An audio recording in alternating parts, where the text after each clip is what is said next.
পর অনেকে তারাবি নামাজ পড়তে আসে না। কিছু মাসালাও তো বলা দরকার, মাসালাও বলতেছি। অনেকে পড়তে আসে না কেন?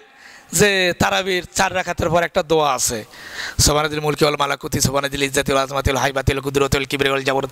এই যে দোয়াটা আছে এটা তো আমি জানি না। এরপর 4 রাকাত পর আর একটা মুনাজাত আছে, আল্লাহুম্মা ইন্না নাসআলুকাল জান্নাতা ওয়া নাউযু বিকা মিনান নারি ইয়া খালিকাল জান্নাত বিরহমাতিকা ইয়া আজিজ ইয়া গফুর। এই যে দোয়া মুনাজাত আছে এটাও তো আমি জানি না, তো আমি তারাবি পড়বো কেমনে? অনেক মা বোনরা তারাবি পড়ে না, এই দোয়াও জানে না, মুনাজাত জানে না, তারাবি পড়ে না। আস্তাগফিরুল্লাহ। এই তারাবির সাথে এই দোয়া এই মুনাজাতের কোনো সম্পর্ক নাই। আল্লাহু আকবার বলে নামাজ শুরু, আসসালামু আলাইকুম বলে নামাজ শেষ, আপনার তারাবি আদায় হলে নামাজ হয়ে গেল। এই যে দোয়া, এটা তো কোনো সাহাবীরাও পাঠ করে নাই, অনেক পরে কোন বুজুর্গ। অর্থ ভালো, হ্যাঁ, যে দোয়াগুলো আছে এই দোয়াগুলো অর্থবোধক দোয়া, অর্থবোধক। এরকম সাজানো গোছানো অর্থ দিয়ে আমরা দোয়া করতে পারি না। বুজুর্গরা দিন করছেন এরকম সাজানো গোছানো অর্থবোধক দিয়ে দোয়া করছেন, তারা আরবি দিয়ে দোয়া করছেন, সেই জন্য কেউ পাঠ করেন, করতে পারবেন আপনি আরবি, ওই আরবি দিয়ে ওগুলো করতে পারেন। কিন্তু আমাকে করতে হবে এটা না জানলে আমি তারাবি পড়বো না, তারাবি পড়া যাবে না, এই দোয়া নাই, এই দোয়া জানি না, এটা ভুল, এটা নিতান্তই ভুল। এই জন্য মা বোনদেরকে বলে দেবেন যে এই দোয়া জানে না, অনেক মা বোন পড়ে না, যে দোয়া জানে না মুনাজাত জানে, এই দোয়া এই মুনাজাতের সাথে তারাবির কোনো সম্পর্ক নাই, এটা ভিন্ন একটা দোয়া। আপনি ভিন্ন দোয়া করতে পারেন, কোনো আরবি জানেন না, বাংলা ভাষায় দোয়া করবেন, এমনি চুপচাপ বসে থাকবেন, 4 রাকাত পরে চুপচাপ বসে থাকবেন। সাহাবায়ে কেরাম তো নামাজ পড়তেন, 4 রাকাত পড়ার পরে তারা খেজুর খাইতেন, কিছু খাওয়া দাওয়া করতেন, এরপরে পানি খাইতেন, বিশ্রাম নিতেন, আরাম করতেন। তার বেহুন শব্দের অর্থ হলো আরাম করা, বিশ্রাম করা। তার মানে 4 রাকাত হয়ে যাবে, একটা আরাম আয়েশ করে আবার 4 রাকাত শুরু করবে। তো এই আরাম আয়েশ করা, এটার জন্য দোয়া করতে হবে বা মুনাজাত করতে হবে 4 রাকাত পর পর, এরকম না। আপনি নিজ ভাষায় মুনাজাত করবেন, ওই মুনাজাতে করতে হবে, আপনি নিজ ভাষায় আল্লাহর কাছে মুনাজাত করবেন, আপনি মনের ভাষা আল্লাহর কাছে প্রকাশ করবেন, আল্লাহর সাথে সাথে সেটা শুনবেন এবং যেটা কল্যাণময় আল্লাহ কবুল করবেন। এই জন্য মা বোনদেরকে আমরা এই মেসেজটা দেব যে দোয়ার সাথে, এই দোয়ার সাথে, এই মুনাজাতের সাথে তারাবির কোনো সম্পর্ক নেই। তারাবি অন্য অন্য নামাজ যেরকম যে সূরা দিয়ে আদায় করি, তারাবি নামাজ এভাবে আদায় করব। আরেকটি হলো, আর দু একটা মাসালা, সেটা হলো রমজানের রোজা। রোজা থেকে অনেকেই আমরা মিসওয়াক করি না। মিসওয়াক করি না কেন? কারণ হাদিস শরীফে আছে লা খুফুফু রিহা ইসসাইম ইনদাল্লাহি মিন রিহিস মিস্ক। হাদিসে বুখারী শরীফের হাদিসে আছে যে রোজাদারের মুখের গন্ধ আল্লাহর কাছে মিস্ক আম্বারের চাইতেও অধিক প্রিয়। তো বেচারা আর কি করে না, গোটা রমজান আর মিসওয়াক করে না, যে মুখের গন্ধ বের হোক, যত গন্ধ বের হবে আল্লাহর কাছে তত প্রিয় হবে। ভাইরা, এটা তো নয়, এটা তো হাদিসের সম্ম নয়, ভাষ্য নয় যে আপনি মুখের মিসওয়াক না কইরা, বিরাস না করে মুখের গন্ধ বের করবেন আর ওই গন্ধটা আল্লাহর কাছে প্রিয় না।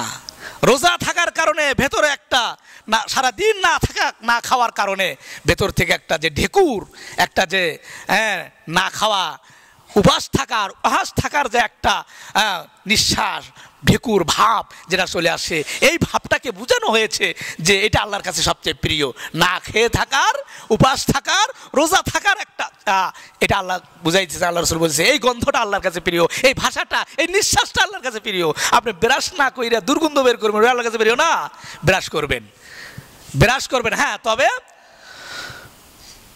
টুথপেস্ট, এরপরে মাজন যেগুলো কিনতে পাওয়া যায়, যেগুলো জিহ্বায় দেখলে মিষ্টি মিষ্টি লাগে, এরপরে জিহ্বায় লাগে ধরে এবং গলায় মিঠে মিঠে ভাব হয়, এই ধরনের টুথপেস্ট, পেপসোডেন্ট ইত্যাদি দ্বারা ব্রাশ করা যাবে না রোজা থেকে। কারণ আপনার ওই মিষ্টি মিষ্টি ভাব, তিক্ত ভাব, লুনটা লুনটা ভাব যদি জিহ্বায় চলে যায় তাহলে তো আপনার রোজাই চলে যাবে।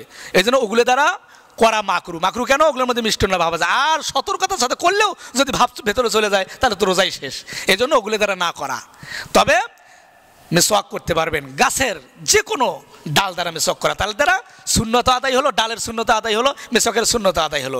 রাসূল সাল্লাল্লাহু আলাইহি ওয়াসাল্লাম ডাল দ্বারা মিসওয়াক করছেন, এক বিগ ডাল দ্বারা, যে কোনো ডাল দ্বারা করতে পারবেন। নিমের ডাল দ্বারা করতে পারেন, কয় নিমের তিতা ভাব যদি জিহ্বায় লাগে মাসালা হলো, তারপরেও রোজার কোনো ক্ষতি হবে না। ওটা নবীর সুন্নাত। নবী আলাইহিস সালাম মিসওয়াক করতেন, নিমের ডাল দিয়েও মিসওয়াক করতেন। এই জন্য আপনিও মিসওয়াক করতে পারবেন। এই মিসওয়াক দিনেও করতে পারবেন, রাতেও করতে পারবেন, ইফতারের আগে করতে পারবেন, সেহরি খাওয়া করতে পারবেন, দুপুরেও করতে পারবেন, 5 ওয়াক্ত নামাজের আগে করতে পারবেন। রোজার কোনো ক্ষতি হবে না। হবে ক্ষতি কোনটা? ওই ব্রাশ দিয়ে করলে, যে ব্রাশ দিয়ে টুথপেস্ট ইত্যাদি মিষ্টি জাতীয় জিনিস দিয়া ব্রাশ করলে ওই রোজায় ক্ষতি হবে, ওই দ্বারা করবো না। এটা একটি মাসালা। আরেকটি মাসালা হলো, রোজা থেকে অনেকেই বমি করে। তো বমি করার পর মনে করে যে আমার রোজাটা ভেঙে গেছে, সে ইচ্ছে করে এখন পেট ভরে খায় না। রোজা থেকে যদি আপনার অনিচ্ছায় বমি হয়, অনিচ্ছায় বমি হয় না, আপনি রোজা রাখবেন। হ্যাঁ, মাসলায় বলা যে ইচ্ছাকৃতভাবে যদি কেউ মুখ ভরিয়ে বমি করে, ইচ্ছা করে মুখ ভরিয়ে যদি বমি করে, তাহলে রোজা নষ্ট হয়ে যাবে, তখন রোজা থাকবে না। তারপরেও মাসালা হলো শেষ বেলা পর্যন্ত আর কিছু খাইতে পারবেন না, রোজাদারদের অবস্থায় থাকতে হবে, রোজাদের সাদৃশ্য অবস্থায় থাকতে হবে, রোজার তাজিম করতে হবে, সম্মান করতে হবে, রমজান মাসের শায়ের করতে হবে, তাজিম করতে হবে। তারপর আপনি প্রকাশ্যে দিবালোকে খাইতে পারবেন না। আর যদি ওই ইচ্ছায় বমি হয়, মুখ ভরে ভুল করে খাইছে, ভুল করে খাইছেন, তো মাসলায় বলা হয়েছে ভুল করে যদি আপনি পেট ভরে খাইছেন, পেট ভরে খাওয়ার পর হঠাৎ করে বলে কে আমি তো রোজাদার, হ্যাঁ আমি তো রোজা রাখছি, সর্বনাশ, সাথে সাথে মুখের মধ্যে যেটা থাকে ওটাও ফেলে দিয়েছেন, স্মরণ হওয়ার পর মুখের মধ্যে যেটা ছিল ওটাও ফেলে দিয়েছেন, ওটাও আর আপনি ঢুকি চেপেন নাই, গালেন নাই, আপনি খান নাই, আপনি রোজাদার, রোজা হবে, রোজা আপনার আদায় হয়ে যাবে, কাজা আদায় করতে হবে না, রোজাদার। কিন্তু ইচ্ছে করতে খাওয়া যাবে না, স্মরণ হওয়ার সাথে সাথেই আর খাওয়া যাবে না, এক ঢোকও খাওয়া যাবে না, তাহলে আপনার রোজা যাবে। পেট ভরে খাইছেন, তারপর মনে হয়েছে, তাহলেও রোজা হয়ে যাবে, রোজার করতে হবে না ভুল করে খাইলে। কিন্তু স্মরণ হওয়া মাত্রই আপনাকে তরক করতে হবে, আর খাওয়া যাবে না, এটি একটি বিষয়। আর ইচ্ছা করে এক ঢোক কেন, সামান্য খেলেও ভেঙে যাবে। আর খাওয়ার বিষয়ে আরেকটি বিষয় আছে, রোজা আসলে পরে অনেক মসজিদেও দেখা যায় যে থুতু ফেলার একটা প্রতিযোগিতা শুরু হয়ে যায়, মা বোনরা বেশি একবার উঠান ভরে ফেলায়, গল্প করে আর উঠান দেখবেন ভরে ফেলাইছি থুতু দিয়ে, এমনকি মসজিদে আসলে মসজিদে এসে থুতু নিকে জানলা দিয়ে খালি থুতু ফেলানো শুরু করে দেয়, 30 মিনিট 20 মিনিট একটা থাকে, একটা সময় থুতু ফেলার হাট বাজার চাপে দেয়। না, আপনার থুতু ফেলাইতে হবে কেন? এখন আপনার থুতু আসে, বোঝা যায় যে থুতু আসছে। এখন যেরকম থাকবেন রমজানও এরকম থাকবেন, এখন যেমন খাচ্ছেন তখনও খাবেন। এখন যেমন বোঝা যায় না থুতু আসছে না, খাচ্ছি না, যাচ্ছি, বোঝা যাচ্ছে না। অন্য মাসে যেমন এখন এই অবস্থায় থুতু তো বোঝা যাচ্ছে না, এখন তো থুতু পালা করতেছি না। তো এখন যেমন থুতু জ্বর হচ্ছে না, তো রমজানের মধ্যে জ্বর করবেন কেন? এখন যেমন ঢুকি চিপতেছে না, স্বাভাবিকভাবে আসেন, ওই রকম স্বাভাবিক চিন্তা ধারণায় ঢুকি চিপতেই থাকবেন স্বাভাবিকভাবে। এমন নয় মুখের মতো জ্বরও করিয়া তারপরে ঢুকি চিপবেন, তখন কিন্তু রোজা ভেঙে যাবে। আমি বলতে যে এই অবস্থায় এখন যেমন রমজান ছাড়া এই অবস্থায় যেমন আছি, বোঝা যায় না আমার থুতু আছে না নাই, এই যে এতক্ষণ বয়ান করতেছে বোঝা যাচ্ছে না থুতু আছে না নাই, তো এরকম স্বাভাবিক অবস্থায় থাকবো, ঢুকে চেপতেই থাকবো, কথাবার্তা বলতেই থাকবো। এতে যদি কোনো আমার জিহ্বার রসালো ভেতরে চলে যায়, এর দ্বারা রোজার ক্ষতি হবে না। এই জন্য রমজান মাসে আসলে খালি থুতু ফেলাতেই থাকে, যে যত থুতু ফেলে তার তত থুতু আসতেই থাকে।